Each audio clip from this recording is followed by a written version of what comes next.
Kodėl vieni žmonės po grįžtamojo ryšio auga, o kiti užsiblokuoja? Viskas priklauso nuo to, kaip jį priimame.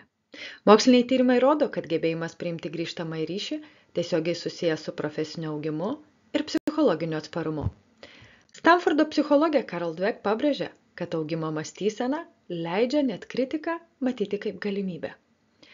Mokytis. Ir praktikoje padeda 3 paprasti žingsniai. Klausyk, klausk ir dėkok. 3 žingsniai, kaip priimti grįžtamąjį ryšį, kad jis būtų naudingas.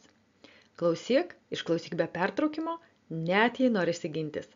Klausk, užduok klausimus, kad geriau suprastum pavyzdžius ir kontekstą ir be abejonės padėkok. Parodyk, kad vertini pastangas suteikti tau atsiliepimą.